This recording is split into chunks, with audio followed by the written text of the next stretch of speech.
Sifatnya orang baik yang di Quran itu kita pelajari, lalu kita tiru. Misalnya sifatnya orang baik termasuk apa itu? Ala inna auliya Allahi la khaufun alaihim wa lahum tidak pernah punya rasa takut, rasa gelisah, itu harus kita tiru. Karena kalau kita punya rasa gelisah itu biasanya lama-lama agak ridho mbek kodok qadar. Itu kudu ceria. Lu kalau sebagai manusia sering susah, tapi saya paksa susah itu saya hilangkan. Karena kalau saya rasakan susah terus, lama-lama saya agak ridho mbek kodok qadar. Makanya saya paksa, seneng tak paksa. Sesuai kulino. Nganti kalau saat ini rasa susah. Di murid kira jelas sudah susah. Sangking apa? Lagi iki kan susah. Aku di murid wakil, tua kita air serat jelas. Goblok cara aku kayak gini. Ora usah ngono. Zaman akhir ono wong ngaji go kitab wis hebat. Ono ngrungokno ngaji wis hebat. Ono ora paham tekone majelis wis hebat. Lah nek paham teko kan wajar, kira paham kok teko kan luar biasa. Oke, assalamualaikum warahmatullahi wabarakatuh. Berjumpa kembali bersama kita di sini channel Sahabat Orchid TV, kawan-kawanku ya. Dan oke, mudah-mudahan sahabat-sahabatku semuanya tetap selalu dalam kebaikan, dimudahkan segala urusannya dan dilancarkan rezekinya. Amin ya robbal alamin. Dan oke, di video kali ini kita akan membawakan kajian singkat dari beliau, yaitu Gus Bahah, dengan tema sesulit apapun kamu akan tertolong jika punya tanda keistimewaan yang seperti ini. Tanda keistimewaan seperti apa yang dimaksud dari beliau, yaitu Gus Bahah? Mari kita simak videonya sampai akhir selesai. Biar apa? Biar kita tidak gagal paham atau salah paham dalam mensikapi kajian dari beliau, yaitu Gus Bahah. Mari kita simak videonya. Let's go. Terus kita tahu di Quran, di hadis itu ada janji Allah, kemudian ada apa? Ancaman Allah. Terus yang dijanjikan tentu para wali. Wali wong apik kowe wali, sanggepe wali. Wali amatir, wali soe wali. Terus perilaku sing ora disenengi Allah. Kalau beri contoh guys, yang aman, maksudnya aman itu ada di beberapa kitab. Misalnya Fathul Mu'in. Fathul Mu'in itu kitab yang dipakai semua pesantren, kitab fikih. Itu kalau ngeritik, kamu kalau mau sholat, iku kudu ono melayuni. Mane kula nu sering gawe syariat teng santri kula, pokoke nek jamaah, ambu pira kadare iku ono melayuni. Guling-gilingan nak kowe iku serius. Kan yo ora lucu, misalnya dipanggil kiaimu terus mlaku sewante kan koyo wong ora peduli no. Nah, dawe Mu'in itu sederhana oleh gawe contoh. Karena Allah itu mengkritik orang munafik yang kalau berangkat ke sholat itu malas-malesan. Artinya fal kasal iku min sifatil munafikin. Malas-malesan adalah sifatnya orang munafik. Jadi nak habis sholat terus sampai angop terus rokoknya tindak nose sewantes. Nah itu rontok. Rontok PKI, rontok munafik kenapa? Wah rontok. Mergo sifat itu yang napa? Munafik. Wa idza qamu ila sholati qamu kusala. Kalau mereka berangkat ke sholat itu secara malas-malesan. Nah kebalikannya orang baik itu wasari'u ila maghfirati rabbikum. Kalau ada sesuatu yang potensi menjadikan maghfirahnya Allah itu kesusu cepet-cepetan. Ngan rata-rata kiai nak melaku iku banter, guling-gilingan nak menuju barang apik iku ketok serius. Nah kiai iku mlakune lon-lon kemungkinan nek ra di dhuwit ya ketuan. Ora pati iso ngaji, jare sing anteng-anteng kuwi ana makonane, paham no? Sekali-kali nek ngaji pas marung ana tat ngaji mlayu nganti nabrak-nabrak wong iku insyaallah luwih keren no? Tapi yo ngawur nganti nabrak-nabrak wong. Kalau cerita, jadi mulane kadang wong khusuk ora wali mos, kok kowe nu angel dadi wali. Mergo nek ape ngaji ku angop niku ora wali-wali. Mulane iki mareni terakhir mareni ya. Jadi tumak nina itu ada batasnya, enggak boleh tumak nina fil khairi. Kalau kebaikan kudu wasa riwono kesusun. Sebagian ayat kebaikan diredaksen Allah fafirru ila wa firru ku melayu. Jadi kan apa ngaji kok lon-lon pe jamaah itu gak seru, kudu napa? Melayu. Ono melayuni, ono unsur cepet-cepet. Dengan kadang wong anteng ra dadi wali-wali mereka kenemenen. Paham ya? Ini peringatan ke wong Solo mbek Jogja nih. Nah bab iki ape wong Madura. Tapi nak hadis latah do ape wong Solo mbek Jogja. Dadi kok plus minus apa? Madura soleh lah kandani lah takhlub itu paling abot. Jo gampang muring-muring. Paling abot. Anu kula di santri Madura kata tak kandani pantangane hadisnya Madura lah takhlub. Mergo Madura paling susah nak disuruh menahan muring-muring. Nah, wong Solo Jogja nak kon kesusu ra gelem. Ngalon-alon waton kelakon wah maten. Saiki jo ngaji dirubah no. Sing wong Jogja koyo Ruhin barang Melayu sing Madura ora apa? Ora emosi. Jadi ya gak apa-apa, memang kita tidak pernah sempurna. Nah, kalau Pantura, rati seneng miso Pantura nih, mergo belah no. Nah, ini penting kula aturno. Makanya tidak ada ibadah yang Nabi itu tidak kesusu. Bahkan saking kesusunya Nabi itu pernah ada kejadian dan ini nggak bisa ditiru secara fikih. Saya ulang lagi, ini nggak bisa ditiru secara fikih. Ada air itu kira-kira ya hanya sekitar 100 meter. Tapi saya ulang lagi, ini nggak bisa ditiru secara fikih.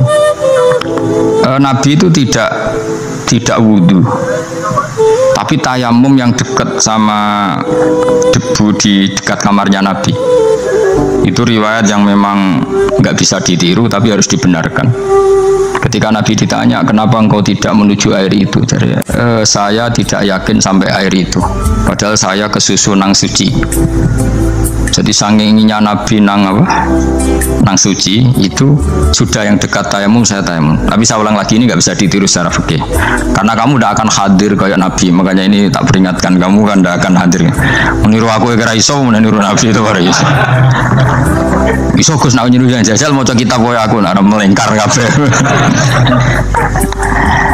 Jadi Nabi pernah ngalamin itu ya. Jadi itu nggak sampai 100 meter ada air, mungkin nggak sampai 50 meter bahkan. Tapi Nabi itu pas panik, mungkin saking hadirnya pada Allah ingin posisi suci, itu tayamum.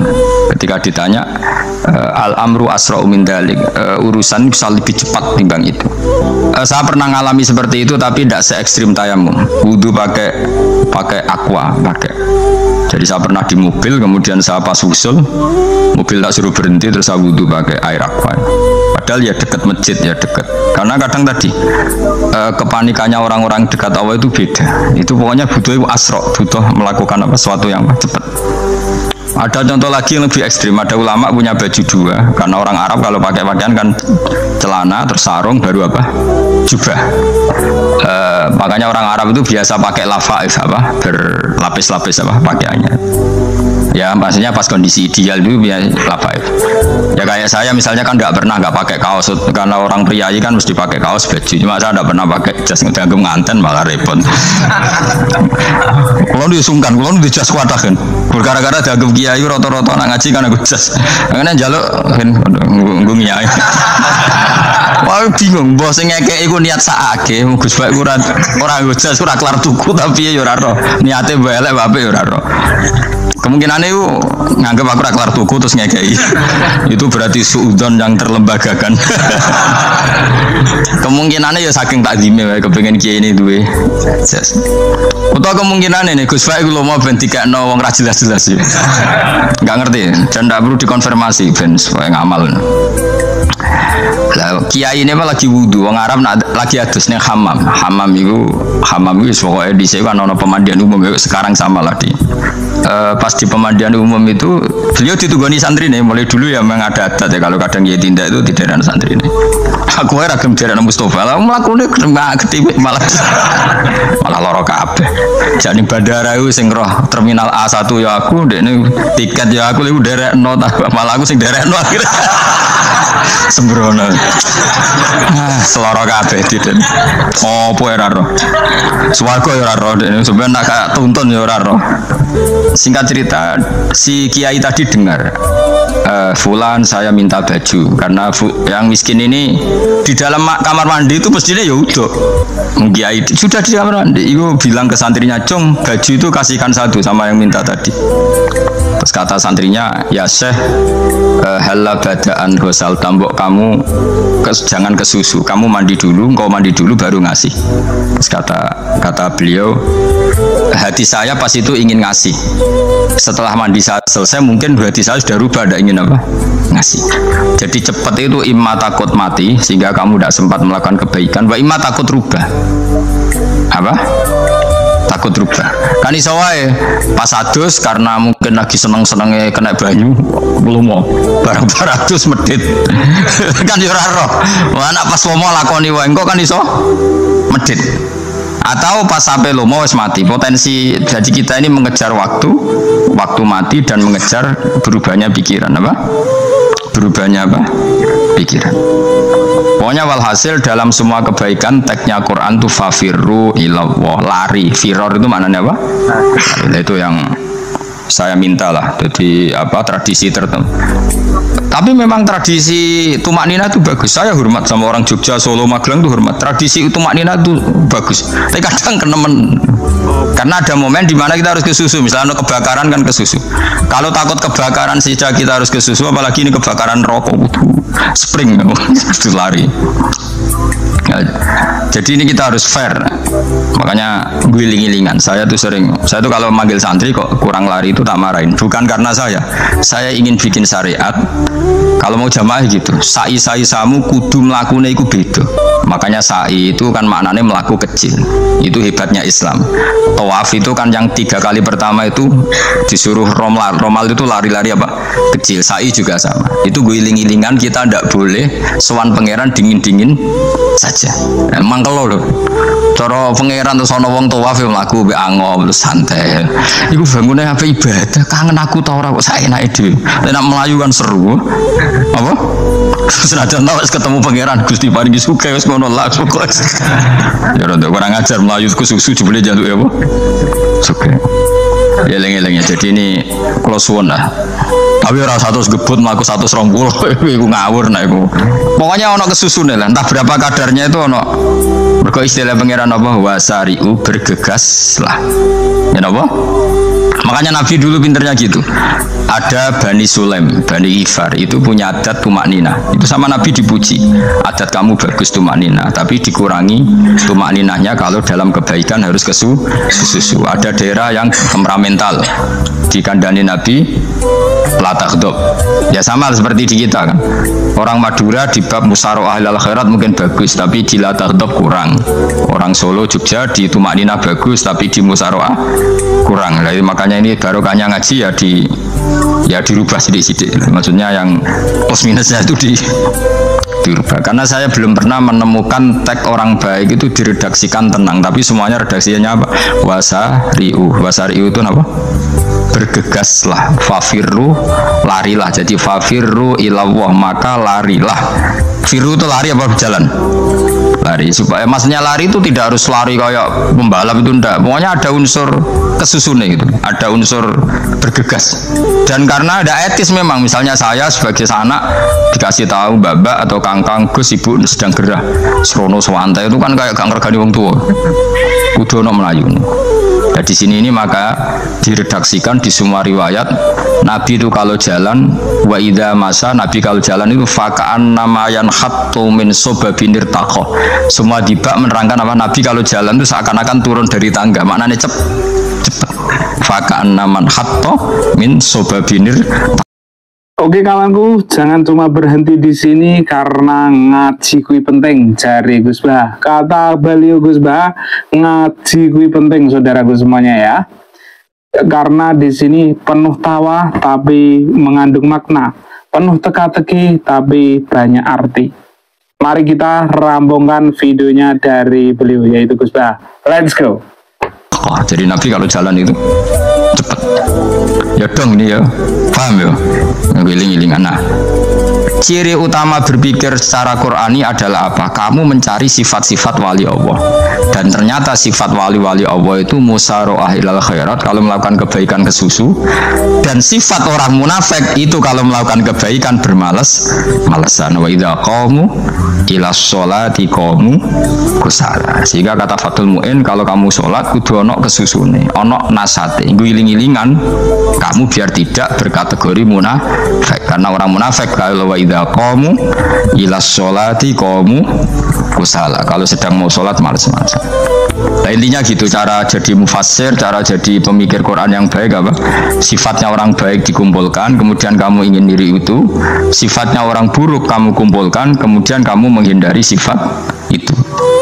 Misalnya Allah cerita Fir'aun itu penyakitnya apa? Istighna, merasa kumoluhur, merasa tercukupi semua. Itu sifatnya apa? Fir'aun. Tapi sifatnya orang baik itu ya Yuhannasu antumul fuqara'u ilallah. Sifat orang baik adalah merasa fakir, merasa enggak siapa-siapa di depan Allah Subhanahu wa ta'ala. Sehingga keangkuhan itu sifat Fir'aun, merasa fakir, merasa enggak siapa-siapa adalah sifatnya orang baik. Makanya nadumanya Habib Abdul Haddad masyhur itu, ana abdun soro fakhri dimna fakri, yang sering dinyanyikan, dilakukan para wali-wali itu apa? Ana abdun soro fakhri dimna fakri. Jadi ana uta ingsun abdun kawula soro ingkang dadi apa fakhri kebanggaan ingsun iku dimna fakri mergo fakir ingsun. Jadi saya ini hambamu ya Allah, yang sebagai kebanggaan saya adalah saya selalu butuh kepada Engkau. Karena ciri utama orang jelek adalah hidup seakan-akan nggak butuh sama campur tangannya Allah Subhanahu wa ta'ala. Kalau saya punya uang pasti senang, punya jabatan pasti senang. Saya jadi menteri mesti beres semua, saya jadi gubernur beres semua. Merasa bisa semua itu min sifati Fir'aun, itu sifatnya Fir'aun. Tapi kalau kamu jadi menteri, jadi gubernur, saya tidak siapa-siapa tanpa pertolongan Allah. Saya kiai pun tidak bisa apa-apa tanpa pertolongan Allah. Saya orang baik pun tidak mesti dijamin baik terus tanpa pertolongan Allah. Sehingga selalu la haula wala quwata illa billah. Saya bisa menghindari maksiat ya karena Allah, bisa melakukan taat juga karena Allah. Nah, orang yang seperti ini itu jenis ana abdun soro fakhri dimna fakri. Saya ini adalah hamba yang menjadi kebanggaanku adalah karena saya selalu fakir, selalu butuh kepada Engkau. Ini penting kalau terangkan, jadi supaya orang terbiasa. Kan kalau seneng ngaji ini paling seneng. Kenapa saya ngaji seneng? Karena tadi kebaikannya Allah, nikmatnya Allah saya omongkan, sehingga dengar orang banyak bahwa Allah itu baik, Allah itu zat yang kita tuju, Allahus Somad. Jadi kalau saya jadi wali karena di kamar 40 dino paling terkenal wali, terus wong salam template dia itu nggak terus untung aku mau untung belas. Kan cara bapak wali be ulama itu mulia ulama, wali itu nak terkenal wali paling banter wong sowan go gula, sing untung dene. Tapi kalau ulama menerangkan kebaikan orang dengar semua, akhirnya Islam menjadi siar. Mana bodoh-bodoh tadi wali ulama ambek wali ku ya dhuwur ulama. Mbok ambek kowe dhuwur kowe mergo ora ono makome itu. Terbang kan cepet kaya kapuk tapi cebloke tok laut. Wong nek ora di makom iku kaya kapuk. Terbangnya cepet tapi gak tahu jatuhnya di mana. Diling-iling ya, terus kula suwun sangat. Selama ini adat kita buruk. Nak nyongko anteng iwape juga anteng fil khairat. Ketika kebaikan pun respon kita anteng, tidak boleh. Dalam kebaikan harus musaroah, harus apa? Musaroah itu kesusu. Nah itu makanya filosofinya apa? Kalau tawaf pertama juga kon cepet. Sa'i namanya ya sa'i. Sa'i maknanya apa? Lari-lari kecil. Jadi kalau bahasa Arab itu masya yamsi masyan itu jalan biasa. Kalau sa'a yas'a sa'yan itu jalan agak lari. Makanya darani sa'i. Kau oleh sa'i kok leha-leha ora oleh. Tapi aja terus numpak skuter balapan yo aja. Mulai bingung wong saiki. Wong sepo numpak skuter pantes. Saiki sing nom-nom lah do numpak skuter. Terus langsung engkek pasangan suami istri skuteran pun tuaf. Aku wis kodho malaikat mbarno aja tampa. Mangkel wong. Lagi ini sing hafal Quran ngalim diselipi ya perkara di kono gak skuter. Aduh maten. Ijek nom nak tuwek tak malu. Ijek nom kan. Iku wajib mbok pasutno kan. Pasute wong fikir mandi yakin.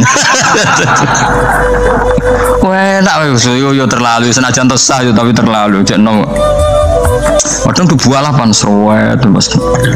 Piye karepe Arab Saudi ngono dolen. Cara kula penguasa Arab sing tuwek tok mati tak oleh sing nom-nom tutuki ngono. Tapi yo pancen yo sana saya sekedar sah. Tapi terlalu. Mosok sowan pangeran nganggo skuter muter. Nah, sembrono. Yo coba lakoni awas yo. Kecuali guys tuwek mati wis ngono. Tuwek ora mati yo aja. Aneh-aneh. Ya maksudnya kesusu orang ngono iku. Tok budi wae. Wa minha anta tafakkara nggih. Eling-eling ya, pokoke wau nggih napa sifatnya orang baik yang di Quran itu kita pelajari, lalu kita tiru. Misalnya sifatnya orang baik termasuk apa itu? Ala inna auliya Allahi la khaufun alaihim wa lahum tidak pernah punya rasa takut, rasa gelisah, itu harus kita tiru. Karena kalau kita punya rasa gelisah itu biasanya lama-lama agak ridho mbek kodok qadar. Jadi kudu ceria. Lu kalau sebagai manusia sering susah, tapi saya paksa susah itu saya hilangkan. Karena kalau saya rasakan susah terus, lama-lama saya agak ridho mbek kodok qadar. Makanya saya paksa, seneng tak paksa. Sesuai kulino. Nganti kalau saat ini ora iso susah. Di murid kira jelas ora iso susah. Saking apa? Nah kiai kan susah. Aku di murid wae Gus, tuwa iki kita serat jelas. Goblok cara aku kiai ngono. Ora usah ngono. Zaman akhir ana wong ngaji go kitab wis hebat. Ana ngrungokno ngaji wis hebat. Ana ora paham tekone majelis wis hebat. Lah nek paham teko kan wajar, kira paham kok teko kan luar biasa. Nak ono penikmat ngaji paham biasa, ini gak paham kok teko. Wae guyu iso. Guyu hebat. Nah ono menteri dilantik guyu wajar, ora menteri rapo kok guyu. Iku kemungkinane loro, saking waline saking gedenge iku semua. Pokoke seneng ibadah. Mergo sifate wali iku la khaufun alaihim walam, ndak ada rasa takut, ndak ada rasa susah. Lho kula sebagai manusia kadang ya khawatir. So anakku nasibe piye, putuku nasibe piye. Tapi aku anggereling saya ada ya karena Allah. Dan saya punya rezeki karena Allah.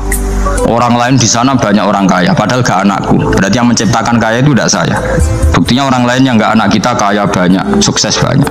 Kenapa kita menjadi seakan-akan pelaku sejarah? Kadang orang kan berpikir, anakku nak tak tinggali warisan itu piye. Padahal banyak orang tidak punya warisan ya kaya. Karena kita ada siapa-siapa. Di depan aturan Allah kita ada siapa-siapa. Nah ketika rahmat Allah tidak terbatas, ya sudah, anak putuku ya tetap pengirannya Allah. Engkau cicit-cicitku pengirannya Allah. Selama pengirannya Allah, Allah itu al-kafi, zat yang mencukupi. Allah ar-razik, zat yang memberi rizki. Kenapa agama ini tidak bisa mati? Karena Allah itu al-hadi. Saya kalau baca Asmaul Husna itu sampai nangis. Aku ramakomi. Caranya ini tak warai sidik kudu niru. Pekso, nareso niru pekso. Allah itu kalau punya sifat itu namanya sifatun lazimatun, sifat yang berkelanjutan dan permanen. Karena Allah itu al-baqi, zat sing bakok, sing terus menerus. Ketika Allah mensifati dirinya ar-razik, zat yang memberi rizki, maka mulai Nabi Adam sampai kiamat orang akan dapat rizki. Karena yang punya sifat itu Allah, bukan menteri keuangan. Ketika Allah mensifati dirinya al-hadi yang memberi petunjuk, maka agama ini pernah ditinggal akramun nas, khairun nas itu Rasulullah, pernah ditinggal sahabat khairul qurun, pernah ditinggal wali songo. Saiki agama dicekel mudin, katakan dicekel kemenak sing ngurusi agama mergo digaji, dicekel mubalek sing ngomong buanter agama mergo salami template, tetep mlaku padahal sing nggawa ora ono sing ideal.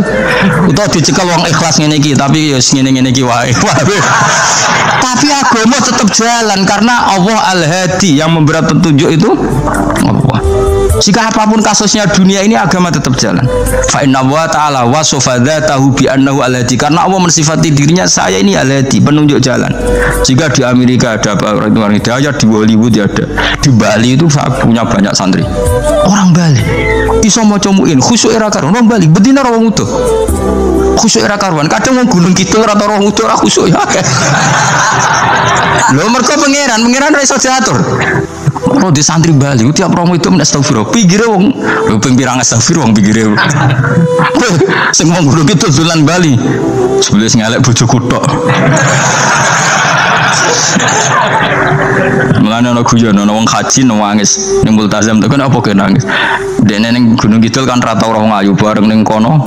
Wong Pakistan, wong Turki ayu dene nangis jebule sing elek bojo kutok. Langsung kowe kan nangis dosamu dul. Jebule gak nangis dosane nyesal dene. Ngomong iku dibenero tangga-tangga ning anjen kabeh wong Indonesia. Saya ayu ning Indonesia ndak nganti sepiro. Jebule sing elek wong Indonesia tok. Lho malah sak Indonesia ndak kepelek kabeh. Rawong Turki, rawong Uzbek kan wayu-wayu. Sing wedok akhire krungu. Kabeh yo ganteng sing elek yo kowe tok. Enak ya darani sing elek sing wedok. Rumangsamu sing elek sing wedok tok, sing lanang yo. Enak. Enak. makanya haji itu pangeran ngeling nang haji apa? Faman farada fihinnal hajja fala rafasa wala fusuqa wala jidala fil hajj. Haji nya ibadah sing didesain pangeran ku aneh. Wong ibadah kon khusyuk. Ning haji lanang wedok mesti kumpul. Sak soleh-soleh wong mesti kumpul. Karena harus ke Ka'bah. Tawaf ifadah itu wajib bagi lelaki dan perempuan. Akhirnya tawaf itu kumpul lanang wedok. Ora ana ibadah sing gelem ra gelem kumpul kaya haji. Nah, sholat kan kadang sih dikai satir. Nah, ya sholat kan partai-partainan. Nah, model sitoke wong wedok go guri sing lanang go ngarep. Ana sing model samping. Hadise aja mbok takokno, hadise kebutuhan niku mau. Aneh-aneh sebelum sholatnya sampai takokno. Mana ada hadisnya perempuan di samping? Zaman Nabi itu di belakang. Jari sing sitoke. Mana ada dalil kalau Nabi mewajibkan? Kan Nabi hanya melakukan, tidak mengatakan harus. Harus saya bantah-bantah bodoh nganggur ya bar. Kulo sering takoki, "Nek cara jenengan sebut dikesa, aku ora pangeran, aku ngukumi ora ono gunane. Engko jangan-jangan aku fanatik jebule pangeran ra apa-apa." Oh ribet. Tapi haji itu unik. Normalnya perempuan dalam mazhab Syafi'i itu kan cadaran. Tapi kalau di Indonesia dianggap macam-macam kan, selalu cadaran. Tapi haji justru perempuan itu nggak boleh menutup wajah. Aneh. Wong mau ketemu lelaki malah aturannya nggak boleh nutup wajah. Orang ikhram tuh perempuan boleh nggak nutup wajah? Nggak boleh. Kayak apa pangeran uji nyali? Leo karuan. Rai-rai Indonesia roy wong pesek ndek. Terus ketemu wong Uzbek wayu wajib buka wajah. Lho kula dikonco kiai Gus kula niku meh kecelakaan tak takoki apa. Dek niku berusaha ngambung Hajar Aswad. Pas sampe ngambung pas cah Pakistan wayu pas ngambung. Kiai tenan niku. Cara kula ngambung Gus gak kena waktu. Wes oleh mendingan pangeran oleh beda wong jadi beda ini pas ning Hajar Aswad. Lha pangeran oleh gocol kanjen ngono fala rafasa wala fusuqa wala jidal fil hajj. Fi iku dhorof. Dadi potensi ngambung wong wedok iku ya fil hajj ing dalem haji. Potensi ngeluh ke bojo elek ya fil hajj. Mulane kesunatan Indonesia harus kaji bareng bojo perkara yakin. Wes, tetap sadar ini. Mas artis Indonesia ambek bakul kebab ning Turki ayo. Artis Indonesia ambek bakul kebab Turki. Ayo di. Ayo bakul kebab. Tapi sing lanang ya padha lho iku. Wong Turki kula nate dolan teng tiang teng toko Turki iku penjagane lanang-lanang guwandeng. Ning Indonesia jelas jadi artis. Terima. Oke kawanku, alhamdulillahirabbil alamin, kita sudah merampungkan kajian singkat dari beliau yaitu Gus Bah, setengah jam penuh. Kita sudah merampungkan kajiannya. Mudah-mudahan kita bisa mengambil ibroh dalam mengkaji kajian dari beliau yaitu Gus Bah dan bisa menjalankan di kehidupan sehari-hari. Mungkin begitu kawanku ya. Yang sudah nonton video ini terima kasih banyak. Jangan lupa like and subscribe dan nyalakan tombol notifikasinya biar tidak ketinggalan video-video terbaru dari channel ini. Mungkin begitu kawan ya. Terima kasih banyak. Wassalamualaikum warahmatullahi wabarakatuh. Bye bye.